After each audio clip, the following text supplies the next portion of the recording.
Dernière interview ce samedi pour le Salon du Livre au Mans avec Xavier Demoulin. Bonjour. Bonjour. Merci d'être avec nous, journaliste et auteur. La Nuit des Purs Sangs chez Flammarion, c'est votre dernier ouvrage. On vous voit à la télévision, on vous lit depuis 2011. Vous sortez cette année La Nuit des Purs Sangs, c'est votre 10e roman.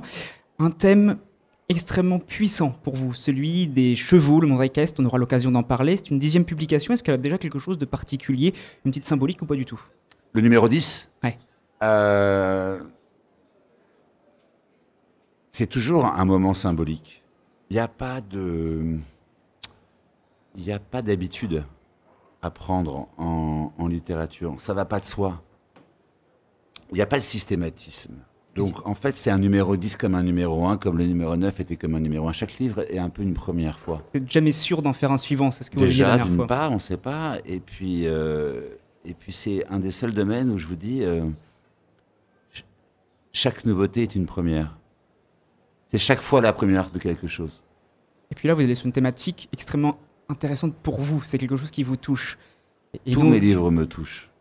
Et tous abordent des thématiques qui sont intéressantes pour moi. Ce qui m'intéresse, moi, c'est que ce soit intéressant pour vous. Pour tournez les Pierre, pour le lecteur, pour les gens qui écoutent.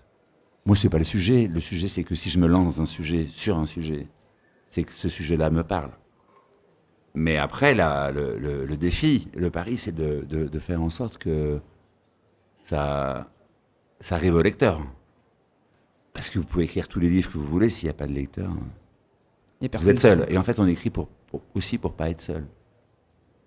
Vous écrivez aussi sur une thématique qui, évidemment, vous correspond. Les chevaux, vous le dites, page 18, les chevaux vous rendent heureux. Est-ce que ça vous a rendu heureux d'écrire sur eux? D'avoir écrit sur eux, oui. D'écrire sur eux au moment où je l'ai écrit, je sais pas. Mais d'avoir écrit sur eux, oui. Il y a deux phases. Il y a l'état dans lequel vous êtes quand vous écrivez et l'état dans lequel vous êtes quand vous avez écrit. Donc, le fait d'avoir réussi à leur rendre hommage, après 10 romans, ça me rend heureux. Vous rendez hommage aussi au milieu et vous abordez aussi des questions pas faciles sur l'envers du décor. C'est pas tout rose. C'est important pour vous aussi d'en parler. Bah, c'est essentiel, mais après, c'était de rendre hommage à des gens que je fréquente régulièrement dans ce monde qui est le monde des écuries de course. Même si le livre n'est pas qu'un livre sur les écuries de course, c'est d'abord un roman d'amour et un livre qui parle du deuil De reconstruction et aussi. de la reconstruction, de la résilience. Il se trouve que c'est par le truchement des chevaux que ça va se passer. De la mort aussi, c'est une grosse thématique. Exactement. Après, dans le décor, il y a les écuries de course, il y a ces gens qui sont dévoués aux chevaux, ces gens qui travaillent les chevaux et sans qui il n'y aurait pas de course l'après-midi. Il y aurait sans matin, il n'y a pas d'après-midi. Donc sans ces petites mains-là, sans ces gens de l'ombre, à qui on rend rarement hommage, il n'y aurait pas tout ça. Et moi, j'avais envie de leur rendre aussi un hommage appuyé. Vous êtes journaliste, présentateur et auteur. Vous êtes ici en tant qu'auteur. Vous avez réussi à mettre du coup cette thématique dans votre 10e livre. Est-ce que vous arrivez aussi à mettre le monde équestre dans votre métier? À parler des chevaux dans mon métier? Oui, parce qu'il se trouve que sur M6, on diffuse 4 courses par an, 4 grands prix. La semaine dernière, par exemple, on a diffusé l'Arc de Triomphe, donc j'ai fait l'avant-course sur M6. J'ai fait une édition spéciale sur RTL, enfin, j'ai co-présenté ça. Donc ça, c'est toujours des moments très, très chouettes de pouvoir allier son travail et sa passion. Même si moi, il se trouve que mon travail, c'est aussi ma passion. Donc je suis très heureux, oui, quand ça matche comme ça. En tant que journaliste, on aime bien les anecdotes. Et dans La Nuit des Purs Sangs, il y a une anecdote qui m'a marqué, et peut-être vous aussi, c'est sur les sabots, sur les statues, ça a une signification. Oui, en fonction du nombre de sabots posés ou pas sur le socle, on apprend qu'un soldat a été tué, mort au combat ou pas. Et ça, on le sait pas. Ça, c'est connu, mais après, peut-être qu'on l'apprend dans le livre, et ça, c'est bien. Alors, c'était des thématiques très importantes pour vous aussi, de parler de justement, vous l'avez dit, de la mort, de la reconstruction. Ça, c'est quelque chose, la dernière fois, c'était toute la famille ensemble. Là, c'était la thématique familiale. Il y a encore une thématique familiale ici, puisque sur votre personnage, il y a aussi la famille qui est derrière. Vous l'avez remis aussi ici. Bah, on vient tous d'où? Pierre. On arrive tous d'un homme et d'une femme qui ont un jour l'idée de faire un bout de chemin ensemble et encore l'idée encore plus saugrenue de nous fabriquer, nous, les enfants. Donc en gros, c'est pas abstrait de faire des livres sur ça. C'est un terreau, c'est un berceau.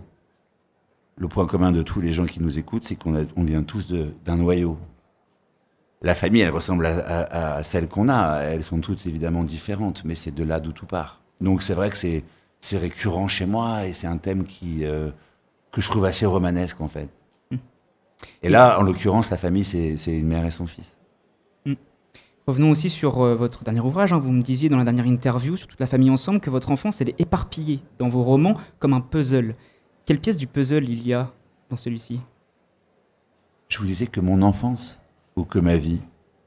Que l'enfance et la jeunesse. En fait, moi, je suis un peu partout dans mes livres.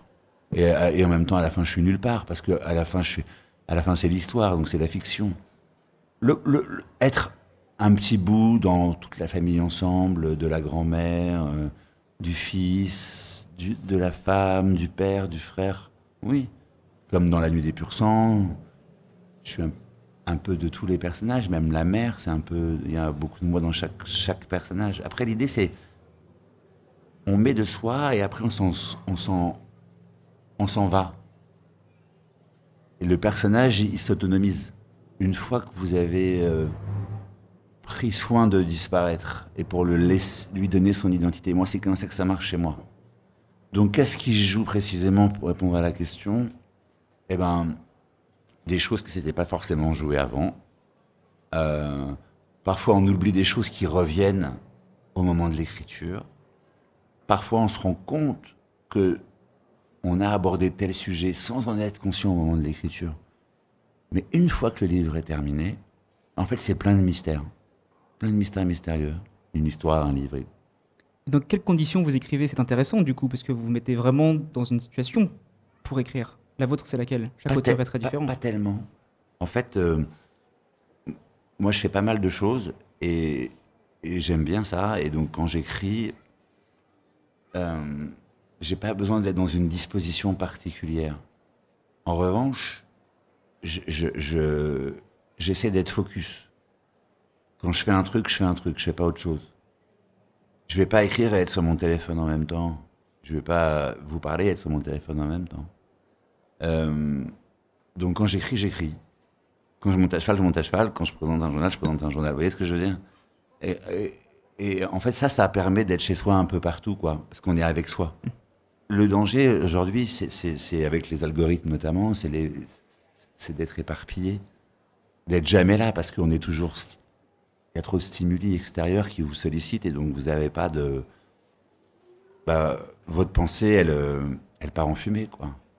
Et quand vous montez à cheval, c'est quoi vos pensées? C'est quoi vos ressentis sur le moment?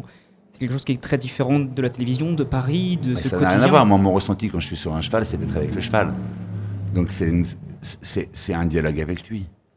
C'est une communication. En fait, c'est toute activité qui vous ramène à qui vous êtes et à ce que vous faites au moment où vous le faites, et à mon avis, est bonne pour la santé. Moi, c'est le cheval, mais vous pouvez faire... les gens qui nagent à la piscine, ils disent la même chose. En gros, c'est...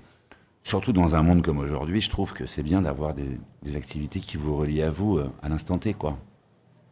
Dans La Nuit des Purs Sangs, votre personnage, il pense aussi à son futur et à comment aussi il peut évoluer. Est-ce que vous vous êtes posé aussi la question en tant que journaliste pour mettre aussi peut-être d'autres thématiques? Vous avez dit, vous commentez quelques courses par an, mais est-ce que vous voulez en faire plus? Est-ce que vous avez aussi pour objectif de mixer les deux ou vous mettez votre passion de côté et votre métier aussi d'un autre? Non, mais mon métier, c'est ma passion aussi. Donc, moi, j'ai du mal à faire des choses qui me passionnent pas. Donc, c'est pas mon métier. Et puis après, d'ailleurs, j'ai mes passions. Moi, c'est tout est un peu, interconnecté. Après, je trouve que oui, c'est bien de faire 4 courses par an. Ça me suffit. Enfin, j'ai pas besoin. Vivre l'instant T, ça n'empêche pas d'organiser, d'avoir des projets, mais j'ai pas ce projet je veux plus de courses, je veux plus de ceci, plus de cela. Moi, ce qui m'intéresse, c'est d'être vraiment en conscience des choses. Dernière question, Xavier Demoulin, je vous pose Mais pas la question. Entendez ce que je veux dire. Être Vas-y. en conscience, c'est très important. 95% de ce qu'on fait dans la journée, c'est fait par pilotage automatique. Le cerveau, il n'a pas la puissance d'un super ordinateur. Donc être en conscience, ça demande d'être vraiment focus sur ce qu'on fait. Et si vous pouvez arriver à passer de 95% à 60%, c'est déjà génial. Parce qu'on est vraiment à ce qu'on fait. Et quand on présente un journal, par exemple, on a une responsabilité. Il faut être à ce qu'on fait. Vous voyez ce que je veux dire? Donc ça n'empêche pas, une fois de plus, d'organiser, d'avoir des envies, d'avoir des projets et autres. Mais moi, mon envie, elle est plus là, en fait. Merci beaucoup pour vos réponses, Xavier Desmoulins. Merci. Merci beaucoup. On vous retrouve avec cette 10e publication, La Nuit des Purs Sang, chez Flammarion.